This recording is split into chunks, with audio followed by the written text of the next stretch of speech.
హృదయపూర్వక వందనాలు చెల్లిస్తున్నాను.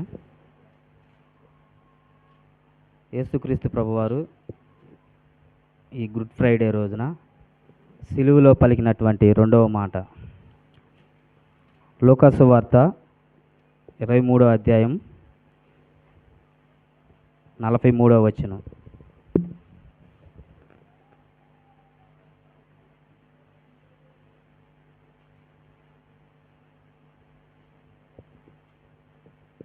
అందుకు ఆయన వానితో, నేడు నీవు నాతో కూడా పరదైసులో ఉందువని నిశ్చయముగా నీతో చెప్పుచున్నాను. నేను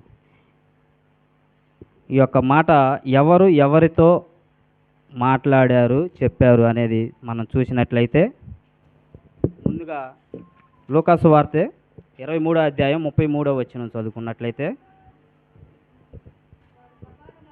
స్థలమునకు వచ్చినప్పుడు అక్కడ కుడివైపున ఒకరిని, ఎడమవైపున ఒకరిని, ఆ నేరస్తులను ఆయనతో కూడా సిలువ వేసిరి.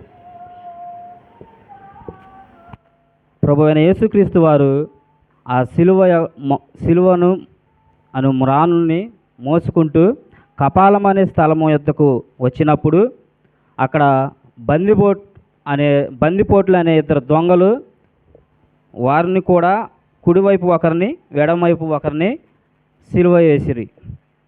అటు తర్వాత 39వ వచనం చూసినట్టయితే, వ్రేలాడ వేయబడిన ఆ నేరస్తులలో ఒకడు ఆయనను దూషించుచు, నీవు క్రీస్తువు గదా, నిన్ను నీవు రక్షించుకొనుము, మమ్మును కూడా రక్షించమని చెప్పాను. అయితే రెండవ వాడు వానిని గద్దించి, నీవు అదే శిక్షా విధిలో ఉన్నావు గనుక దేవునికి భయపడవా? మనకైతే ఇది న్యాయమే, మనము చేసిన వాటికి తగిన ఫలము పొందుచున్నాము కానీ ఈయన ఏ తప్పిదమును చేయలేదని చెప్పి ఆయనను చూచి, యేసు, నీవు నీ రాజ్యంలోనికి వచ్చినప్పుడు నన్ను జ్ఞాపకం చేసుకొనుమని. సిలువలో వేలాడుతున్నటువంటి ఒక దొంగ దేవుణ్ణి దూషించుచు, నీవు క్రీస్తువు కదా అంటే అక్కడ నమ్మకం లేదు. ఆ యొక్క సిలువలో వేలాడుతున్నటువంటి ఒక దొంగకి నమ్మకం లేదు. నీవు క్రీస్తువు కదా, నిన్ను నువ్వు రక్షించుకొని నన్ను కూడా, మమ్మల్ని కూడా రక్షించుము అని చెప్పి దేవుణ్ణి, అది ప్రభువైన యేసుక్రీస్తు వారిని దూషించుచు సాగినప్పుడు, మరొక దొంగ తనైతే ఆ మొదటి దొంగని గద్దించుచు, నీకు నాకు ఈ శిక్షలో ఉన్నాము కదా, అంటే మనం చేసినటువంటి పనుల నిమిత్తం, మనం చేసినటువంటి హింస నిమిత్తం మనకి ఈ శిక్ష తగినటువంటిదే. కానీ మనం చేసినటువంటి పనుల నిమిత్తం ఈ తగినటువంటి ఫలం మనం పొందుతున్నాము. కానీ ఈయన ఏ తప్పు చేయనటువంటి వ్యక్తి అని చెప్పి ఆ దొంగని గద్దించుచు, ప్రభువుకి భయపడవా అని చెప్పి అడిగినప్పుడు, ఈ యొక్క రెండవ దొంగకి దేవుని యందు భయము కలిగి జీవిస్తున్నట్లు మనం ఇక్కడ చూడవచ్చు. అలాగనే ఆయనను చూచి, ఆయన అనగా ఇక్కడ యేసుక్రీస్తు ప్రభువారు, ఆయనను చూచి, యేసు, నీవు నీ రాజ్యములోనికి వచ్చినప్పుడు నన్ను జ్ఞాపకము చేసుకొనుము అని చెప్పి యేసుక్రీస్తు ప్రభువారిని సాగిలపడి అడిగినప్పుడు, అప్పుడు చెప్తాడనమాట యేసుక్రీస్తు ప్రభువారు ఆ దొంగకి. 43వ వచనం, నీవు నాతో కూడా పరదైసులో ఉందని చెప్పి వానితో నిశ్చయముగా చెప్పాడు.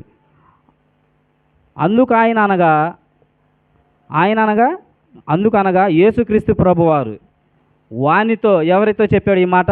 సిలువలో ఉన్నటువంటి రెండో దొంగతో ఈ మాట చెప్పాడు అనమాట. నేడు అనగా ఈరోజు ఆ రెండవ దొంగతో ఈ మాట చెప్పాడు అనమాట, నీవు నాతో కూడా పరదైసులో ఉండు అని. నిశ్చయముగా ఆ యొక్క దొంగకి ఖచ్చితంగా చెప్పాడు.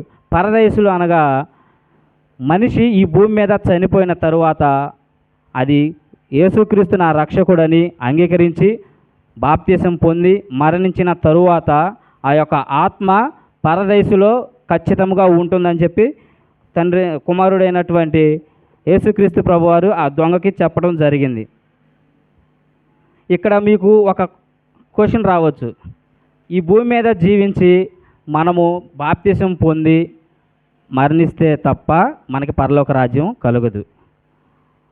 కానీ ఇక్కడ ఆ రెండో దొంగ అయినటువంటి వ్యక్తి మరణించాడు, సిలువలోనే మరణించాడు. మరణించక ముందు పశ్చాత్తాపంతో తండ్రిని వేడుకున్నాడు, నన్ను క్షమించు, నేను చేసినటువంటి పాపాలు ఇవి, నన్ను క్షమించయ్యా అని చెప్పి ఆయన వేడుకున్నప్పుడు పశ్చాత్తాపం కలిగి కుమారుణ్ణి వేడుకున్నాడు. తను జీవించినట్టు ఇంకా లేదు, సిలువలోనే అంతమైపోయాడు. మనకులాగా ఆరాధన చేసినటువంటి వ్యక్తి కాదు, మనకులాగా బాప్తీసం తీసుకున్నటువంటి వ్యక్తి కాదు, మనకులాగా చర్చికి వచ్చి దేవుణ్ణి స్తుతించినట్టు వ్యక్తి కాదు. కానీ ఆ దొంగకి కుమారుడైనటువంటి యేసుక్రీస్తు ప్రభువారు పరదైసులో ఉందని చెప్పి నిశ్చయముగా తనకు చెప్పాడు. అక్కడ తండ్రి తనకిచ్చినటువంటి ఆ యొక్క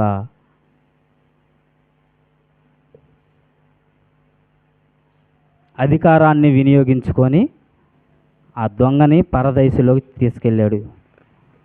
దీని నిమిత్తం మనం తెలుసుకోవాల్సింది ఏంటంటే, ఆ దొంగకి అప్పటికప్పుడు పశ్చాత్తాపం కలిగింది. తను చేసినటువంటి పనులు, ఈ లోకంలో ఎన్నో రకాలైనటువంటి పనులు చేస్తాం, అవి ఎవరు చూడటం లేదని చెప్పి మనం చేస్తాం. కానీ మనల్ని సృష్టించినటువంటి సృష్టికర్త మనల్ని చూస్తున్నాడన్న ఆలోచన మనకు కలగాలి, అట్టి గ్రహింపు మనందరికీ కలగాలని చెప్పి ఇంతటితో సెలవు తీసుకుంటున్నాను. దేవుడి వాక్యాన్ని దీవించి ఆశీర్వదించును గాక.